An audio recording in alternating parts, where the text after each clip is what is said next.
My story, episode 3, your story, which is what you choose, which is actually part of the story of the story. You choose to be in this story or not. Well, this is the story as I created, and in fact, it's a multitude of stories, but it's just one of my first best iterations of it. So back in 2005, we imagined a conspiracy for the world to buy itself a new future, where the good buy the evil, will buy them out, and basically we become one world enterprise together. Long story short, I became the prophet of prophets and the prophet of prophets when I asked the value of justice and peace on earth. What is it worth? What could we do with it? What could we do with a world enterprise owned and operated by all of the people of the planet with a single connected monetary system of virtual money, directly connected to everybody with a virtual account into our enterprise, inter well, interrupting all the intermediaries and disintermediating them all. Again, this is the future. So, but let's not think about money in its old form. We need to think about the future of money and what money really represents. And represents value. Uh, but let's talk about value. Would the value be of peace on earth? If I could just promise you 100 years, actually, I could probably prove to you that just 10 years is 100 years, and 100 years is 1,000 years, and 1,000 years is 1,000,000 years, and 1,000,000 years in hundreds. But you don't need to count much more than that to count up a lot of value. We can easily say a world transformed into a better place is worth 3 times. It's worth 5 times. It's worth 19 times its value easily. It depends on the space-time of your money in terms of marking to market. Of what net present value are you marking your current value to? And what value will we have in the future? And then what value does a new future unleashed to create the best future that we can create and imagine together? And that's where, in my enterprise, well, movies become a key revenue stream. And, well, everybody's in the movie because in this future, the entire future is part of a new reality movie, and so everybody's a star. And here's the interesting thing. Because we're syndicating it, look at your stars. They depreciate. Your stars depreciate. Look at the value of your black and white stars. Nobody even pays for them anymore, except I Love Lucy. They're almost in public domain. And then you say, okay, what's the value of your stars? Whatever it is, in a future we syndicate for 100,000 years, those stars are 1,000 and 1,000,000 and 1,000,000,000 times brighter. And guess what? All of their possessions, and by the way, stars are extended now, because all of your reality characters, your presidents, your feds, Greenspans, well, your enterprise guys, your business guys are now stars from the future of Earth. All of a sudden, our star system expands. And what expands with that system? Wealth. And what expands with that wealth? Well, charity. It comes with the tap toy, at least with the card system, anyway. And then what expands with that charity toy? But more people get more wealth. But guess what happens to all of their valuable possessions? They become priceless. All of a sudden, those things that were once owned by Steve Jobs in 1,000 years are priceless now, because he was one of the founding fathers of huge Earth. And so the story goes from star to star, from star system to star system. Anyway, stars infinite. So let's get to money. What is money? What is this illusion called money? Well, what's important about money is the value it creates. And the value it creates is sort of a complex system. But the important thing is You see, it's like getting innovations, and those innovations, like, make our lifestyles better. At one point in time, we had no toilets. Before toilets, some people still have no toilets, which is actually part of the other story. We need to bring standards of innovation and standards of living, basic standards of living, to the past of our human beings. What would be wrong if, for example, the half of the population living on less than $2 a day automatically got money in their bank account for their retirement fund? Hey, could we afford to give them $1, $2 a day, and just hope that that money trickles up, or at least providing the safety net without the corruption of politicians? Because, as I said in my previous one, we take it directly, electronically, and distribute it to their accounts. We don't have intermediaries taking the money and scooping it off and saying, I get a card. It goes directly in the accounts. Okay, so here's the thing. Now, we go from there, and we say, what is the value of this money? But see, it's what we get for it. Now, imagine the world which we talked about, which we took all of our technologies, all of our enterprises, all of our processes, and started to say, listen, we don't have to do it the old way.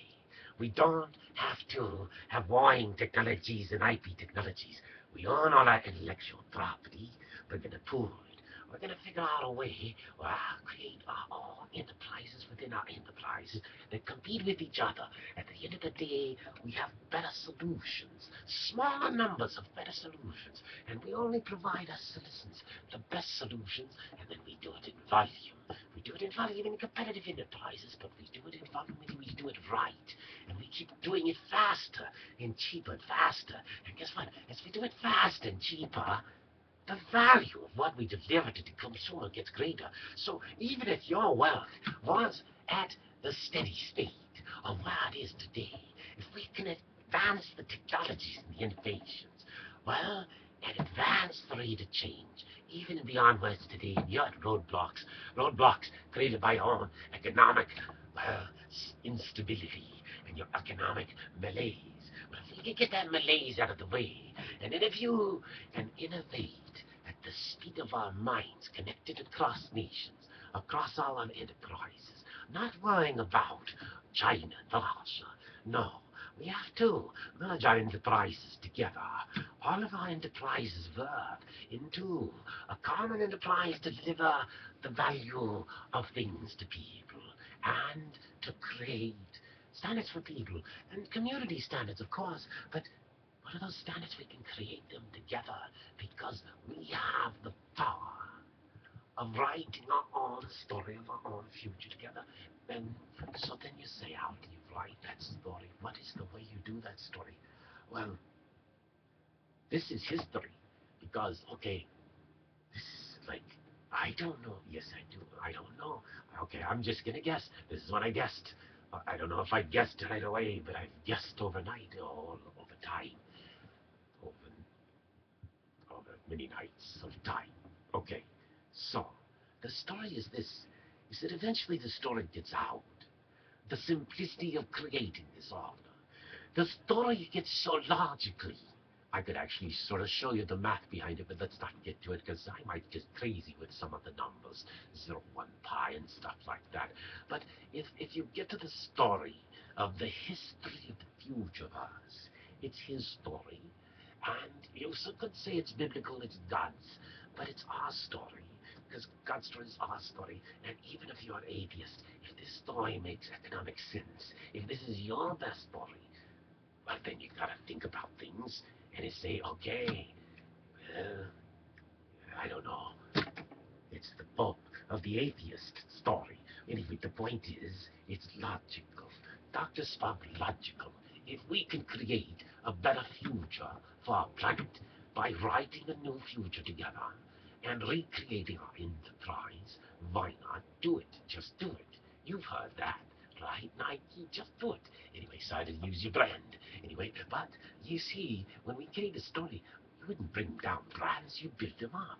And that's why the people need to buy out the brands and then turn them Chinese. But see, to turn them Chinese, the Chinese need to own the brands. So when the Chinese own the brands, the Russians own the brands, and the Indians own the brands, and the Americans sell out pieces of their brands for pieces of, well, Russia's oils and other things the consumer markets we're looking at. Well, let's just say there's a huge future we can all benefit together by delivering better products, cheaper and faster, and innovating faster and faster, and delivering better standards of living without even creating any more of this funny thing you call money.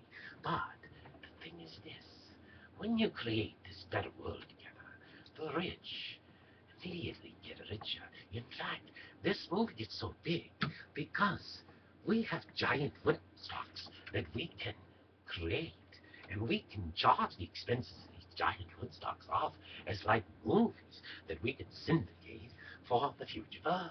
So imagine like American Idols on steroids, where you have giant celebrations every month, every quarter, where you pick it, and we go to places, and we bring out the rich and famous from all over the world, and we interact, and we create a movie of, well, innovating and communicating and, well, being good to each other and understanding each other and, well, building a better future together. And so imagine the whole world connected, where our enterprise was all dedicated to a common enterprise of us, recognizing that no one would have to lose if we can build a bigger pie. That would be the principle. No one have to lose. Some have the dark side might have to lose the source of income, but let's retire them out. Buy them out. Because see, if we own the dark side and the light side, we can turn the dark side grey. But the important thing is, we are now programming ourselves using this devil you call TV and the internet. And it's a wild, wild west. And what we need to do is tame it. Not eliminate freedoms, but tame it. If somebody wants to go into a wild, wild west, let's have a wild, wild west. But let's have a place where your children can be secure, where you can be secure, where the information you receive is the best information you get, where you're not having to like push buttons and say, I agree with the contract to use a stupid application, where the needs of your applications will come to you, where your computers were computing to you. You weren't computing to your computers were computing to people. Why your computers look like people. Why your computers guided you like people. That's a future that you just have a hard time imagining. But imagine a real-time Google Earth with real-time, virtual time, space-time of a current reality forward and then backward through time of captured reality. And the ability to take any person in that time and instantiate them into artificial intelligence and have the best of what they know come to you, integrated with the best minds of all time, of all creation. We could create a power of intelligence to strain ourselves and educate ourselves beyond which we could even imagine in our schools. And that's what happens here, because even your school systems will be disintermediated by the technology to deliver information and training and knowledge at a faster pace and at a better standard than you could deliver today. So that means lots of change in process, lots of change in jobs. And that's why as we eliminate jobs, we create dividend income and make everybody honest of a bright future for a bright, bright planet, the planet Earth. Thank you. I look forward to our next